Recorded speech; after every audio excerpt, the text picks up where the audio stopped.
உரையாற்றுவார்கள்.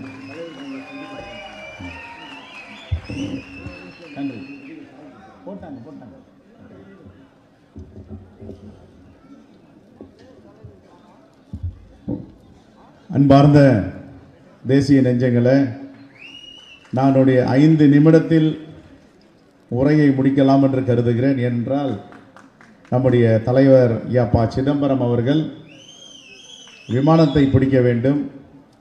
இங்கே தண்ணீர் பாட்டில், ஸ்நாக்ஸ் கொடுக்கறதெல்லாம் கொஞ்ச நேரம் நிறுத்திடுங்க. அவர் பேசி முடித்த உடனே போகும்போது நம்ம எல்லாருக்கும் கொடுக்கலாம். எல்லோரும் உட்காந்து கூட இங்கே சாப்பிட்டுட்டு போகலாம்.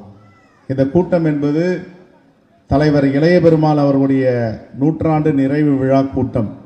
அதை நாம் மனதில் ஏந்தி கொண்டு ஒரு அரை மணி நேரம் அமைதி காக்கவும், தண்ணீர் பாட்டுகள் கொடுப்பதையெல்லாம் கொஞ்ச நேரம் நிறுத்தி வைக்கவும். தலைவர் இளைய பெருமாள் 100ஆண்டு நிறைவு விழாவில் இன்று பிறந்த நாளோடு கொண்டாடி கொண்டிருக்கும் தலைவர் இளைய பெருமாளுக்கு காங்கிரஸ் பேரியக்கத்தின் சார்பாக வீர வணக்கத்தை செலுத்த நாம் கடமைப்பட்டிருக்கிறோம்.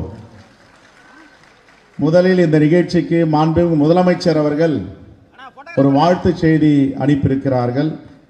அதை நான் படித்தவுடன் என்னுடைய உரையை துவக்கலாம் என்று நினைக்கிறேன். மு.க. ஸ்டாலின் தமிழ்நாடு முதலமைச்சர், தலைமைச் செயலகம். வாழ்த்து செய்தி. ஒடுக்கப்பட்ட சமூகத்தில் பிறந்து காங்கிரஸ் பேரியக்கத்தின் நாடறிந்த தலைவராக உயர்ந்த பெரியவர் திரு எல். இளைய பெருமாள் அவர்களின் அரசியல் வாழ்க்கை என்பது காலத்தாலும் கனத்தாலும் வரலாற்றில் தவிர்க்க முடியாத இடத்தை பெற்றதாகும். கடலூர் மாவட்டம் காட்டுமன்னார் கோவிலில் 1924ஆம் ஆண்டு பிறந்த இளைய பெருமாள் அவர்கள் சமூக சேவகரும் துறவியுமான சகஜானந்தாவை பின்பற்றி எளிய மக்களுக்கு தொண்டாற்றும் நோக்கத்துடன் பொது வாழ்க்கைக்கு வந்தவர். ஒன்றுபட்ட தென்னார்காடு மாவட்டம் தஞ்சை மாவட்டத்தில் 1940 முதல் 70 வரை நடந்த மிகப்பெரிய சமூக போராட்டங்களை நடத்திய பெரியவர்தான் இளைய பெருமாள் அவர்கள். நாடு விடுதலை பெறும் முன்னர் இளம் பருவத்தில் இராணுவத்தில் சேர்ந்து பணியாற்றிய இளைய பெருமாள் அவர்கள் அப்பணியில் இருந்து ஊர் திரும்பிய போது தாழ்த்தப்பட்ட மக்களுக்கு இழைக்கப்பட்ட அநீதிகளுக்கு எதிராக போராடி 6 மாதம் சிறைவாசமும் அனுபவித்தவர். நாட்டின் விடுதலையுடன் தாழ்த்தப்பட்ட மக்களின் சமூக விடுதலைக்காகவும் தொடர்ந்து போராடியுள்ளார். விடுதலைக்கும் பின்னரும் கூட தேசிய இயக்கமான காங்கிரஸில் இணைந்து அரசியல் பணியில் ஈடுபட்டு தாழ்த்தப்பட்ட மக்களின் சமூக விடுதலைக்கு குரல் கொடுத்த தலைவர் இளைய பெருமாள் ஆவார். தமிழ்நாடு காங்கிரஸ் கமிட்டி தலைவராக இருந்தவர். சிதம்பரம் நாடாளுமன்ற தொகுதியின் உறுப்பினராக 1952 முதல் 1967 வரை 3 முறை தேர்வு செய்யப்பட்ட பெருமைக்குரியவர். சட்டமன்ற உறுப்பினராகவும் எழும்பூர் தொகுதியில் தேர்ந்தெடுக்கப்பட்டவர்.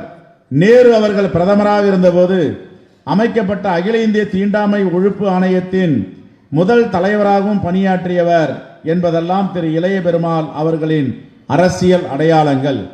அவர் தலைமையிலான அகில இந்திய தீண்டாமை ஆணையத்தின் பரிந்துரையின் பலனாகவே தீண்டாமைக்கு எதிரான வன்கொடுமை தடுப்பு சட்டம் உருவானது.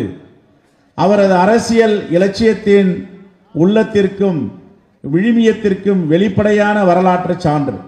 பெரியவர் திரு இளைய பெருமாள் அவர்கள் 1980 திராவிட முன்னேற்ற கழகத்துடன் கூட்டணி அமையும் பொழுது தமிழ்நாடு காங்கிரஸ் கமிட்டியின் தலைவராக இருந்தார். முத்தமிழறிஞர் கலைஞர் மிகுந்த நெருக்கமும் நட்புறவும் கொண்டிருந்தவர். 1998ஆம் ஆண்டு அண்ணல் அம்பேத்கர் அவர்கள் பெயரிலான தமிழ்நாடு அரசின் விருதை முதலாக பெரியவர் இளைய பெருமாள் அவர்களுக்கு முதலமைச்சர் தலைவர் கலைஞர் அவர்கள் வழங்கினார்கள். அப்பொழுது கலைஞர் அவர்கள் பேசும் பொழுது சலிப்பேறாத சமூக தொண்டர் என்று முத்தமிழறிஞர் கலைஞர் அவர்களால் பாராட்டு பெற்றவர். அது மட்டுமின்றி பெருந்தலைவர் காமராஜர், தியாகசீலர் கக்கன் போன்ற காங்கிரஸ் தலைவர்களுடன் நெருக்கமாக இருந்தவர் என்பதுடன் தேசிய அளவில் முன்னாள் பிரதமர்கள் ஜவஹர்லால் நேரு முதல் இந்திரா காந்தி அம்மையார் வரையும் இணைந்து பணியாற்றிய பெருமைக்குரியவர் ஆவார். இளம் பருவத்து நாடாளுமன்ற உறுப்பினராக அண்ணல் அம்பேத்கரை சந்தித்து அவரது பாராட்டை பெற்றவர் தலைவர் இளைய பெருமாள் அவர்கள். இத்தகைய வரலாற்று சிறப்புமிக்க தலைவரான பெரியவர் இளைய பெருமாள் அவர்களை சிறப்பிக்கும் வகையில் கடலூர் சிதம்பரத்தில் நூற்றாண்டு நினைவரங்கம் ஒன்று அமைக்கப்படும் என்று கடந்த சட்டமன்ற கூட்டத்தொடரில் 18/4/2023 அன்று சட்டப்பேரவையில் அறிவித்துள்ளேன் என்பதையும் இங்கு பெருமையுடன் நினைவு கூற விரும்புகிறேன்.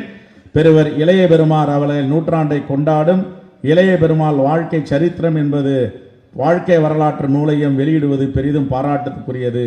பொது வாழ்வில் அவரது பாடுபட்ட அப்பழுக்கற்ற தலைவர் இளைய பெருமாள் அவர்கள் நூற்றாண்டு விழா சிறக்க எனது உளமார்ந்த வாழ்த்துக்களை தெரிவித்துக் கொள்கிறேன்.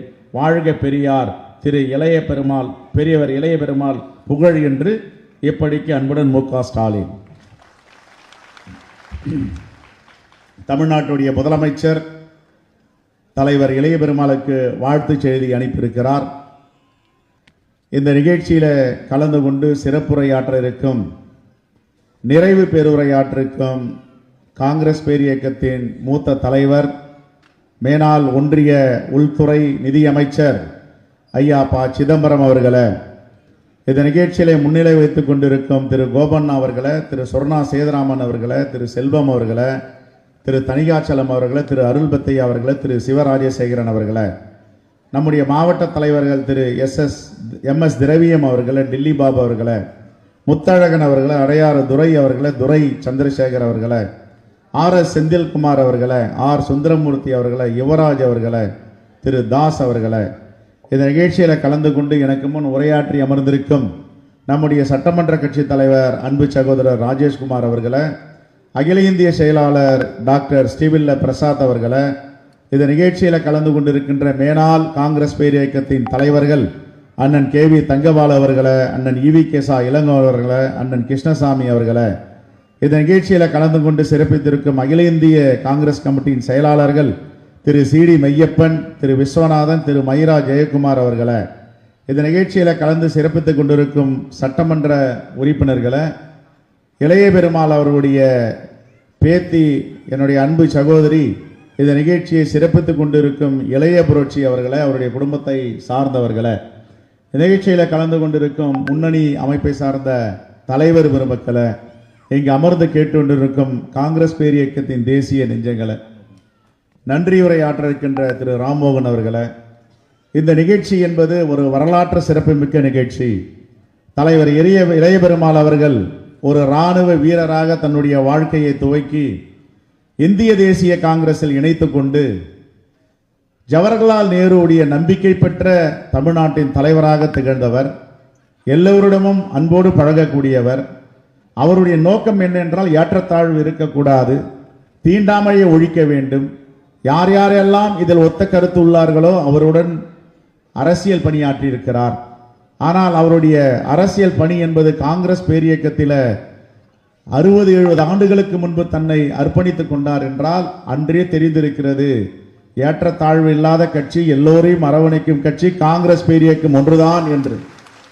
ஆகவே இந்த வரலாறு தெரியாத இன்றைய மாற்றுக் கட்சி அரசியல் தலைவர்கள் எல்லாம் இப்பொழுது கிண்டல் பேசுகிறார்கள், கேலி பேசுகிறார்கள். எப்படி அன்று இளைய பெருமாள் அவர்கள் தீண்டாமைக்கு எதிராக போராடினாரோ, ஏற்றத்தாழ்வுக்கு எதிராக போராடினாரோ, இன்று நாம் அவருடைய நூற்றாண்டு விழாவை கொண்டாடி கொண்டிருக்கிறோம்.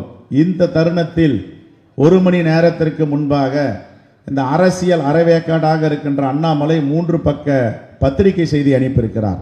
என்ன செய்தி என்றால், இந்த நூற்றாண்டு விழாவை சீர்குலைக்க வேண்டும், அவமானப்படுத்த வேண்டும் என்பதற்காக செல்வ பெருந்தகைக்கு காங்கிரசின் அரசியல் தெரியுமா? இந்திரா காந்தியை அறிந்திருக்கிறாரா? நேருவை அறிந்திருக்கிறாரா? அவர் சொல்லும் பொழுது எல்லாம் நேருவின் மகள் இந்திரா காந்தி என்று சொல்லுகிறாரு. அதுதானே அங்கே நேருவின் மகள் என்ற அடையாளத்தை பயன்படுத்துகிறாரு என்றாரு. நேருவுடைய மகள் தானே, அதுதானே அடையாளம், அதுதானே தியாக வரலாறு.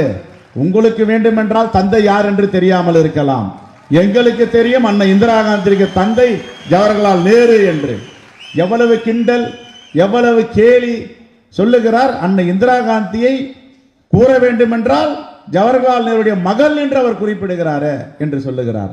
இப்படி கிண்டல் கேலி பேசுவது, அப்புறம் எந்த கட்சியில் இருந்தார்கள் என்று பேசுவது. அண்ணாமலை அவர்களே பத்திரிகையாளர்களாம் இருக்கிறார்கள், உங்களுக்கு எப்பொழுதுமே RSS உடைய கொள்கை கோட்பாடு எல்லாம் தலைவர் இளைய பெருமாள் எதற்காக ஒரு தீப்பந்தத்தை எடுத்து உங்களை போன்ற ஏற்றத்தாழ்வு உள்ள ஜமீன்தார்களை, பண்ணையார்களை, நிகரான மனிதர்கள் எல்லோருக்கும் என்று வாதாடினாரோ போராடினாரோ அந்த போராட்டம் இன்று தொடர்ந்து கொண்டுதான் இருக்கிறது.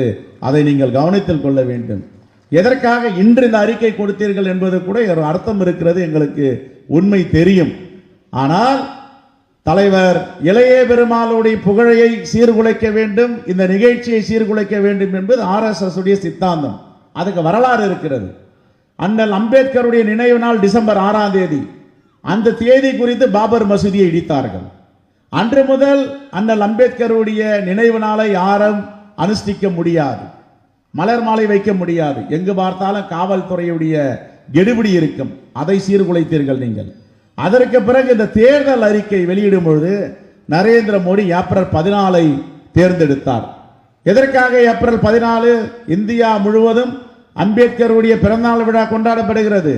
அன்று எல்லா தொலைக்காட்சிகளையும் திசை திருப்பி அம்பேத்கருடைய பிறந்த நாளை காட்டக்கூடாது, பாஜகவுடைய தேர்தல் அறிக்கையை காட்ட வேண்டும் என்று சீர்குலைத்தீர்கள். அம்பேத்கரை தொட்டு இளைய பெருமாளை தொட்டு இப்பொழுது என்னை தொட்டு இருக்கிறீர்கள். நாங்கள் சொல்லுகிறோம், எங்கள் தலைவர் ராகுல் காந்தி அவர்கள் புரட்சியாளர் அம்பேத்கர் எழுதிய அரசியலமைப்பு சட்டத்துடைய புத்தகத்தை எடுத்து உங்களுக்கு காட்டும் பொழுதே உங்களுடைய முகத்தை பார்க்கிறோம். அச்சம் ஏற்படுகிறது, பயம் ஏற்படுகிறது. ஆனால் ஒரு நாள் இந்த தேசத்துடைய உண்மையான விடுதலையை காங்கிரஸ் பேரியக்கம் இரண்டாவது முறையாக பெற்றுத்தரும். பாசிச சக்திகளிடமிருந்து இந்த பாசிச சக்திகளை அகற்றுவதற்கு நாம் எல்லாம் உறுதியாக ஒன்றிணைய வேண்டும். அதுதான் ஏற்கனவே கேட்டுக்கொண்டேன். நாம் எப்படி இந்த கட்டமைப்பை வலிமைப்படுத்துகிறோமோ, யாருக்கு எதிராக? பாசிச சக்திகளுக்கு எதிராக. அவர்களை எதிர்க்க வேண்டும் என்றால் நாம் வலிமையாக வேண்டும். அதைத்தான் நம்முடைய தலைவர் பெருமக்கள் எல்லாம் சொல்லி வருகிறார்கள். தலைவர் இளைய பெருமாளுடைய இந்த விழாவில், நூற்றாண்டு விழாவில் நாம் எடுத்துக்கொண்டிருக்கிற சபதம், காங்கிரஸ் கேட்டு கட்டமைப்பை வலிமைப்படுத்த வேண்டும். காங்கிரஸ் கட்டமைப்பு வலிமை பெற்றால் இந்தியா கூட்டணி வலிமை பெறும். இந்தியா கூட்டணி வலிமை பெற்றால் இந்த தேசத்தில் ஆளுவதற்கு நம்முடைய தலைவர் ராகுல் காந்தி தான் என்பதை நாம் உறுதிப்படுத்த முடியும். ஆகவே இந்த பாசிச சக்திகளை அகற்ற வேண்டும் என்றால், ஒழிக்க வேண்டும் என்றால், நாம் வலிமையான பேரியக்கமாக காங்கிரஸ் பேரியக்கத்தை வலு சேர்க்க வேண்டும் என்று தலைவர் இளைய பெருமாள் நூற்றாண்டு விழாவில நாம் சபதம் ஏற்றுக்கொள்ள வேண்டும். முதல் தீண்டாமை ஒழிப்பு கமிட்டியின் தலைவராக ஜவஹர்லால் நேரு நியமிக்கிறார். 3 ஆண்டுகள் இந்தியா முழுவதும் சுற்றுப்பயணம் செய்கிறார். 3 ஆண்டுகளிலே தெரிந்த அவர் 490 பக்கம் அறிக்கையை கொடுக்கிறார். அந்த அறிக்கையில் ஒரு இடத்தில் சொல்லுகிறார், காந்தி பிறந்த மண் குஜராத்திலும் தீண்டாமை இருக்கிறது, ஜவஹர்லால் பிறந்த மண் உத்தரப்பிரதேசத்திலும் தீண்டாமை இருக்கிறது. இந்த தீண்டாமை ஒழிப்பதற்கு ஒரே வழி, பல வழிகளை சொல்லுகிறார். முக்கியமான வழி, தீண்டாமையை ஒழிக்க வேண்டும், ஏற்றத்தாழ்வுகளை அகற்ற வேண்டும் என்றால் அனைத்து சாதியினரும் அர்ச்சராக வேண்டும் என்று அதில் தலைப்பில் எழுதுகிறார். அதை படித்த தந்தை பெரியார் அவர்கள் 1969ஆம் ஆண்டு போராட்டத்திற்கு புறப்படுகிறார். அப்பொழுதுதான் முதலமைச்சராக முத்தமிழறிஞர் கலைஞர் பொறுப்பேற்றிருக்கிறார் அண்ணா மறைவுக்கு பிறகு. உடனே பெரியார் போராட்டத்திற்கு புறப்படுகிறார் என்ற முதலமைச்சர் கலைஞர் கேள்விப்பட்டு நேராக பெரியார் திடலுக்கு சென்று, உங்களுடைய மாணாக்கள் நாங்கள் ஆட்சி நடத்துகிறோம், நீங்கள் போராட்டம் செய்து பெற வேண்டிய கோரிக்கை என்ன இருக்கிறது, நீங்கள் ஆணையிடுங்கள், நாங்கள் சொல்லுகிறோம் என்றவுடன் அப்பொழுது தந்தை பெரியார் இளைய பெருமாளுடைய அறிக்கையை காட்டுகிறார். ஒரு உண்மையான செய்தியை இந்த நாட்டு மக்களுக்கு பிரகடனப்படுத்தியிருக்கிறார். என்னவென்றால், அனைத்து சாதியினரும் அர்ச்சகர் ஆகலாம், இதை சட்டம் இயற்ற வேண்டும் தமிழ்நாட்டிலே என்று. அப்பொழுது எனக்கு 3 மாதம் அவகாசம் கொடுங்கள், அடுத்த சட்டமன்ற கூட்டத்தொடரில் நாங்கள் சட்டம் இயற்றுகிறோம் என்று சொல்லி அவர் சொன்ன வாக்குறுதியை காப்பாற்றி அந்த சட்டம் இயற்றும் பொழுது அதற்கு காரணங்களும் காரணிகளும் சொல்ல வேண்டும். அதிலே இளைய பெருமாள் கமிட்டியுடைய பரிந்துரையின் பெயரில் அனைத்து சாதிகளும் அர்ச்சகராகலாம் என்ற சட்டம் ஏற்றுகிறோம் என்று முத்தமிழறிஞர் கலைஞர் அதில் குறிப்பிட்டு அந்த சட்டத்தை எழுதியிருக்கிறாரே, அதுதானே காங்கிரசிற்கு பெருமை, அதுதானே ஜவஹர்லால் நேருக்கு பெருமை, அதுதானே தலைவர் இளைய பெருமாளுக்கு பெருமை. ஆகவே குஜராத்திலும் உத்தரப்பிரதேசத்திலும் இந்த தீண்டாமை இருக்கிறது எழுதியதை எல்லோரும் எதிர்த்தார்களாம். அப்பொழுது ஜவஹர்லால் நேருவிடம் இவர் போய் சொன்னாராம், இப்படி நான் எழுதியிருக்கிறேன், வேண்டுமென்றால் எடுத்து விடுகிறேன் என்று. இல்லை, நீங்கள் என்ன உண்மையை எழுதினீர்களோ அதை நீங்கள் அறிக்கையாக தாக்கல் செய்யுங்கள் என்று. இதை யார் எனக்கு சொல்லி இருப்பார்கள்? அடையாறிலே ஒரு முறை அவர் இறப்பதற்கு 2 ஆண்டுகளுக்கு முன்பு நான் சந்திக்கிறேன். அப்பொழுது ஜவஹர்லால் நேருடைய பெருமை பற்றியும் அன்னை இந்திரா காந்தியுடைய பெருமை பற்றியும் அவர் சொன்னார். சொல்லும் பொழுது நான் இப்படி எழுதி கொண்டு வரும் பொழுது ஜவஹர்லால் நேருவை இதை எடுங்கள் என்று சொல்லுவார் நான் எதிர்பார்த்தேன். என்றால் மூத்த உறுப்பினர்கள் எல்லாம் காந்தி பிறந்த மண்ணில் தீண்டாமை என்று எழுதியிருக்கிறீர்களே, ஜவஹர்லால் நேரு பிறந்த மண்ணில் தீண்டாமை என்று எழுதியிருக்கிறீர்களே, அதை எடுத்து விடுங்கள் என்று சொன்னார்கள். ஜவஹர்லால் நேரும் இதை சொல்லுவார் என்று எதிர்பார்த்து நான் சென்றேன். அங்கால் அவர் சொன்னது உண்மையாக அங்கு என்ன நடக்கிறதோ அப்படியே எழுதுங்கள், அதை எடுக்க வேண்டாம் என்று சொன்னார். இப்படிப்பட்ட தலைவர்கள் காங்கிரஸ் பேரியக்கத்தில் மட்டும்தான் இந்த தேசத்தில் இருப்பார்கள் என்பதை நாம் உள்வாங்கி இருக்கிறோம். என் அருமை பெரியோர்களே, தாய்மார்களே, இங்கே இருக்கின்ற தேசிய நெஞ்சங்கள் நம்முடைய தலைவர் ஐயா ப. சிதம்பரம் அவர்கள் பேச வேண்டும். அதற்கு முன்பு ஒரு செய்தியை கேட்கிறேன். ஐயா இளைய பெருமாள் எப்படி காங்கிரஸ் பேரியக்கத்தில் சேர்ந்தார் என்பது வரலாற்று ரீதியான உண்மை. நாடு சுதந்திர போராட்டத்தில் இருந்தது. அனைத்து தலைவர்களும் காங்கிரஸ் பேரியக்கம் முதன்மை இயக்கமாக இருந்தது. முதன்மை இயக்கமாக ஆட்சியை கைப்பற்றியது. 1937 இருந்து நாடு சுதந்திரம் அடைந்து 1947க்கு பிறகும் ஆட்சி 67 வரை தொடர்ந்தது. ஆனால் அவர் எந்த சூழலில் யார் அவரை காங்கிரஸ் பேரியக்கத்தில் இணைத்தார்கள் என்று நமக்கு அந்த வரலாறு தெரியவில்லை. ஆனால் நான் காங்கிரஸ் பேரியக்கத்தில் இணைந்ததை பற்றி தலைவர் தங்கபால் அவர்கள் இங்கே பேசும்பொழுது சொன்னார், நான் தலைவராக இருக்கும் பொழுது ஐயா சிதம்பரம் அவர்களை இவரை அழைத்து சேர்த்தார் என்று. ஆனால் இதை சேரும் பொழுது அவ்வளவு பெரிய எதிர்ப்பு, இவரை உள்ளே விடாதீர்கள். இங்கேயும் ஏற்றத்தாழ்வு அந்த காலத்தில் இருந்துதான் செய்தது. உள்ளே விடக்கூடாது என்று அவரிடம் சொன்னார்கள். அவர் சொன்னார், இதை முடிவெடுக்க வேண்டியது அன்னை சோனியா காந்தி அவர்கள், நான் பார்த்துக் கொள்ளுகிறேன் போங்க என்று சொன்னார். ஒரு நாள் வீட்டுக்கு கூப்பிட்டார், டெல்லிக்கு போனேன். இப்போ எப்படி அமித்ஷா உள்துறை அமைச்சரோ இது மாதிரி அமைச்சர் அல்ல, அடக்கமான அன்பான பண்பான உள்துறை அமைச்சர் நம்முடைய அமைச்சர். அப்பொழுது வீட்டுக்கு போன காஃபி டீலாம் கொடுத்தாரு. ஒரு இடத்துக்கு போனோம் வாங்கன்னு கூப்பிட்டாரு. வெளியில் ஒரு blue colour Fiesta car, Ford Fiesta car நின்றுச்சு. டிரைவர் காணோம், யாருமே காணோம். சாவி எடுத்துகிட்டு ஸ்டார்ட் பண்ணார். அவர் எங்கேயே போகிறாரு நினச்சிட்டு நின்றுட்டு இருந்தேன். உட்காருங்க சார் அப்படின்னாரு. முன்னாடி காரில் உட்காந்தேன். ஏறக்குறைய ஒரு 16 கிலோமீட்டர் அவரே ஓட்டிகிட்டு போனார் என்னை உட்கார வச்சு. ஒரு முக்கியமான இடத்துக்கு கூட்டிகிட்டு போனார். எங்கே கூட்டிகிட்டு போனாருன்னு உங்களுக்கு தெரியும். அங்கே போயிட்டு இவர் கட்சியில் இணைக்க போகிறோம், இவர் கட்சியில் இணையிறாருன்னு சொன்னார். அதற்கப்புறம் ஒரு 10 நாட்கள் சென்னையில் விழா எடுத்து இணைத்து அங்கே பேசும்பொழுது சொன்னார், என்றைக்காவது ஒரு நாள் இவரும் தலைவர் ஆவார் இந்த கட்சிக்கு என்று வாழ்த்தினார். நாம் சேரும் பொழுது மேக்சிமம் என்ன பண்ண முடியும், ஒரு தலைவராக, ஒரு பகுதி தலைவராகலாம், ஒரு மாநிலத்தில் ஒரு பொறுப்பில் இருக்கலாம் என்று. ஆனால் இதை அடையாளம் கண்டுபிடித்து இப்படிப்பட்டவர்கள் கட்சிக்கு தேவை என்பதை தலைவர் ராகுல் காந்தி அவர்களும் மல்லிகார்ஜுன கார்கேவும் முடிவெடுத்து இதை அறிவித்தார்கள் என்றால் என்னை அழைத்து வந்த பெருமை தலைவர் ப. சிதம்பரம் அவர்களுக்கு சேரும் என்பதில் மாற்று கருத்து இருக்க முடியாது. ஒருவேளை அவர் என்னை அழைக்கவில்லை, அழைப்பு விடுக்கவில்லை, என்னை கூட்டிட்டு போய் சேர்க்கவில்லை என்றால் நான் வேறு ஒரு இயக்கத்தில் பணியாற்றி இருப்பேன். ஆனால் இதே பேர் லட்சக்கணக்கான கோடிக்கணக்கான மக்கள் வெளியிலே வாய்ப்பில்லாமல் இருக்கிறார்கள். அனைவரும் தலைவர் ராகுல் காந்தி பின்னால் அணிவகுக்க வேண்டும் என்று தமிழ்நாட்டு இளைஞர்கள் துடித்துக் கொண்டிருக்கிறார்கள். இதை யாரிடம் சொல்லுவது, எப்படி அணுகுவது, இதனுடைய முறை என்ன என்பது தெரியாமல் இருக்கிறார்கள். ஆனால் அவர்கள் எல்லாம் ஃபேஸ்புக்கிலும் சோசியல் மீடியாலும் தலைவர் ராகுல் காந்தியை தொடர்ந்து கொண்டிருக்கிறார்கள். ஆகவே தலைவர் இளைய பெருமாளுடைய 100ஆண்டு விழாவுடைய வேண்டுகோள் என்னவென்றால், இளைஞர்கள், பெரியவர்கள், நம்முடைய தாய்மார்கள் அனைவரையும் இணைத்து காங்கிரஸ் பேரியக்கத்தை பலமாக்க வேண்டும், வலிமையாக்க வேண்டும். அப்பொழுதுதான் நம்முடைய தலைவருடைய கனவு நனவாகும். என்னுடைய அருமை தலைவர் பெருமக்கள் எல்லாம் இந்த நிகழ்ச்சியை மிகவும் அருமையாக ஒரு வார காலத்தில் இதை இணைத்திருக்கிறார்கள். தொடர்ந்து அண்ணன் தங்கபால் அவர்கள் ஒரு வாரமாக சத்தியமூர்த்தி பவனுக்கு இதை ஆலோசனையில் ஈடுபட்டிருந்தார். அனைத்து தலைவர் பெருமக்களுக்கும் என்னுடைய வாழ்த்துக்களை தெரிவித்துக் கொள்கிறேன். தம்பி செந்தமிழ்